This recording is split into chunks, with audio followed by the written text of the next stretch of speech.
Today I'm just gonna show how to make a calculator in C#. So let's call this calculator. Create it, open it, and as you can see we have, well, an empty space.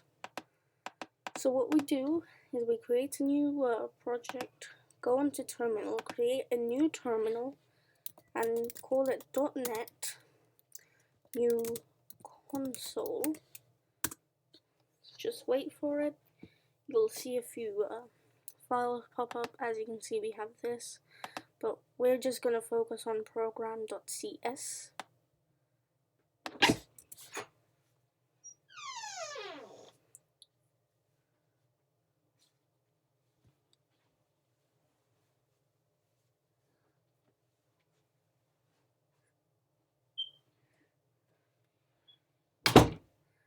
And yeah, let's begin. String. Actually, wait. First, let's give our program a title. So we just do console.write. Now I'm using the terminal to run my programs, so I don't have a choice for console.title. But if you do, just type console.title and just call it calculator by whatever your name is. Calculator by net.c. And next what we do is we make a choice. So let's call it string choice. And you see you'll get this error here. It's because the variable choice is declared but never used. Now we need to use it right here. So choice equals console dot read line.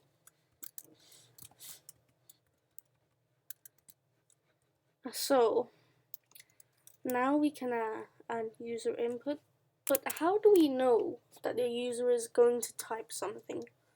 Well, we just make another console.write line. So let's just do that, and let's call it, let's just also make sure that we have that covered. Okay. Type add, comma, subtract, comma, multiply, comma, and or divide, not dived, divide. Okay. So here we have this console.write line, and next let's go create an if statement. So if choice is equal to add, well, what's going to happen? Wait, first we need to create two floats, and I'm just gonna call them num1 and float num2. And wait, now let's just add a quick console.write line. Let's just say, okay, type a number, comma, press enter, comma, then type another number and press enter again. So here we have our two floats, As you can see, it says it's declared but never used. We can fix that right now. Float number 1. Okay. So first we do number 1 is equal to convert to dot to int. Now I prefer using a 32. You can of course use any number you want. And to int takes 0 arguments because, well, we now need to come here and type console dot read line, just like that. And as you can see, the variable number 2 is declared but never used, so let's just put that back there and change this from number 1 to number 2. If choice equals add, create a new variable. Let's just make it float answer. Answer is equal to number 1 plus number 2, and now we can just copy and paste this code for each of the choices. Okay, now let's do multiply,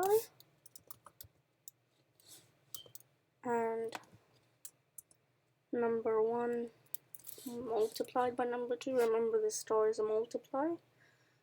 And next is subtract, which you can of course call minus if you want. This is going to be number 1 minus number 2. And next is divide,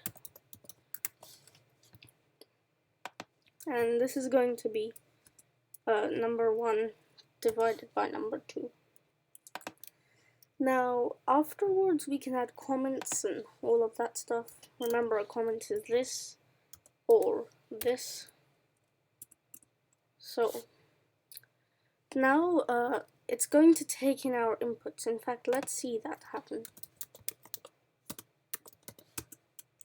Okay,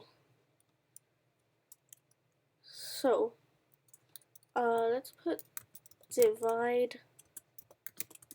Next it says, okay, 12 divided by 12.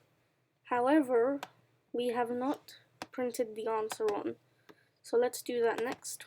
Just do console dot write line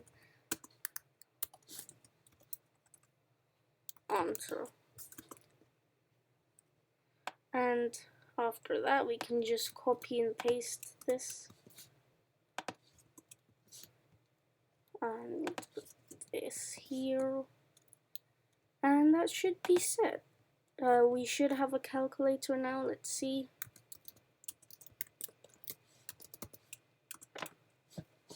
Okay, so type add, subtract, multiply, or divide. Now let's go with our division question again.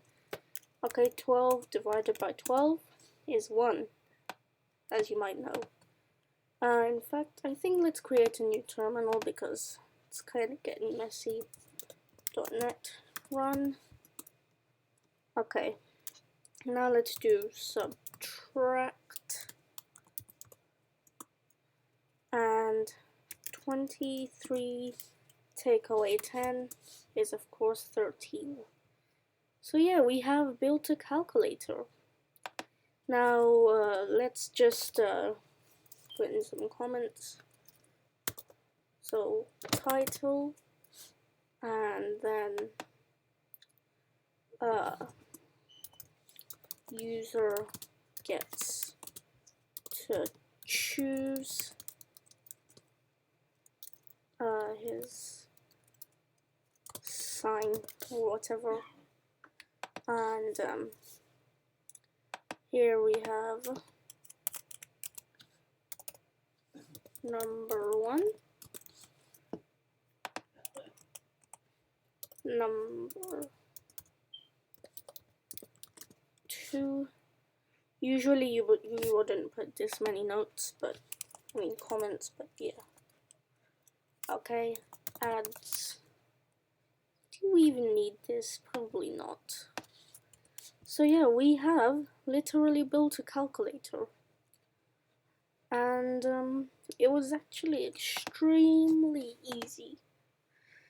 Now every time a teacher says no calculators, just sneak this in. Don't. It's bad. Anyway, well, thanks for watching, and